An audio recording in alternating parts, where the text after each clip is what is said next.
قاعده 155 چی است؟ معنای صراط و قنطره را بشناسیم. بعضی کساست خوب میگه ما صاحب عقیده را خواندیم خوب موحد هستم. پرسان شدی خودت موحد هستی قنطره را میشناسی؟ نمیفهمه. پس باید فرق بکنیم که صراط چی را میگن و قنطره چی را میگن. صراط در لغت به معنای راه است و در اصطلاح پل است بالای دوزخ. یعنی صراط پل است. در بالای چی است؟ در بالای دوزخ. چه قسم پل است؟ مثلا خب غیب است به شکلی که ما خواندیم در چیزا، ات برای ما معلوم میشه که مثلا یک طرف میدان حشر است. متوجه هستین؟ این طرف میدان حشر است، میدان حشر کلان میدان حشر است و این طرف دیگه اینجا جنت است. در بین میدان حشر و در بین جنت دوزخ است. فهمیدین نه؟ عالمی کسایی که از محشر میخواین به جنت برن در وسط راه را چی است؟ دوزخ است. دوزخ است. در سر دوزخ پل است. پس اینی کسایی که از میدان حشر در میدان حشر کسایی که دوزخی است اما تو دروازه است قرب داخل دوزخ میشه. صحیح نه؟ ابواب جهنم. کسایی که کلمه طیبه موحد هستن این پل صراط، این صراط بر موحدین است. فکرتون باش. پس از این صراط برشان میگه که پیغمبرا حرکت کنین که تو امتایتان رسول الله هم حرکت میکنن و که امت خود از این پل رسول الله هم تیر میشه، صحابه هم تیر میشه، مؤمنین موحدین کلشان تیر میشه از این صراط. اینال اینمی پل که است این صراط میگن. در این صراط جزای حقوق الله گرفته میشه.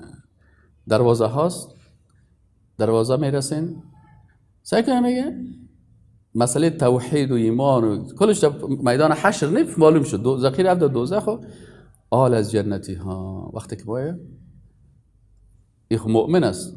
خب حساب نمازهای تبتیم الایمان بدعون و 70 شعبه 70 چند شعبه است. استاد شده این شعبه چی هست صاحب اینجا؟ والا این شعبه اول شعبه چی است؟ نماز است. بهت کارت تمو دفتر اعمال کس نه ولی اکانت کارت میگن.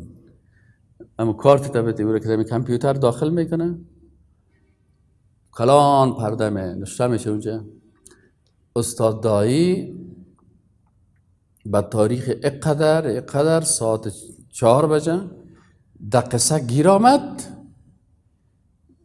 میمان خوشش آمد، نماز دیگر را نخواهد. خب استاد دایی صاحب چرا نماز دیگر را قضا کردی؟ حالا صاحب خب استاد شد به اندازه 4 رکعت نماز دمی سر پل تو چی میشی؟ استاد میشی. ما استاد میشم. الله حفظ کنه.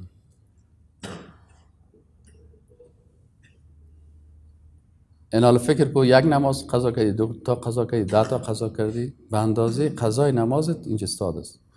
از نماز که خلاص شدی برو بخیر. روزه در روزه چطور هستی؟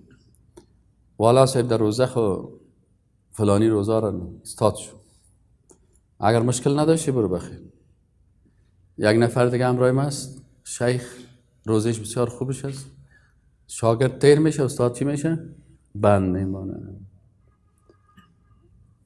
باز می مثلا زکات او نفر فقیر است، چطور است؟ والا صاحب من فقیر بودم پیسه نداشتم. سر فقیرش زکات نیست.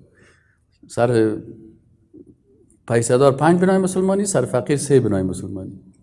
در دروازه زکات ملا گلاب با خونه میگه چی که میگه من پیسه داشتم نه سرم زکات شد. برو بخیر. استاد دایی بیار گورکدگی تا بکش. چند زکات شد دادی؟ والا صاحب دلیل جور کردم چطور کردم شروع کردم. استاد باش. در اینمی قسم در صراط حقوق الله از پیش انسان گرفته میشه. نماز، روزه، حج، هجرت، جهاد، زکات، رباط یک در استاد میشه. این حالا هر کدامشه که سهلنگاری کرده باشی در موج استاده هستی. از این خاطر بعضی کسا در پل صراط در صراط ما شما میخوانیم برق وارد میشه و بعضی کسای دیگه است که یک نفر در 1 دقیقه تیر میشه، یک نفر دیگه در صراط 10,000 سال میمانه. که سر صراط کمی استاد ماندی خطا میخوری در دوزخ. خطرش اینجاست، استاد شده خود نمیتونیم. یه صراط زیرش آتش است، آتش دوزخ برانگس کرده میره. ولی کمی بگی 1 دقیقه استاد شد ورم در دوزخ مفته، باز خود کش کرده باز میره. باز بعضی کساست که مثلا 10,000 سال بعد به جنت میره. من قال لا اله الا الله دخل الجنه. کسی که لا اله الا الله میگه داخل چی میشه؟ جنت میشه. اما چه وقت میشه؟ از یکی 1 دقیقه بعد میشه، یکی 1 ثانیه داخل میشه و یک کسی دیگه هست که در جنت داخل میشه 10,000 سال بعد. اینی خطرش هست. پس صراطی رو میگن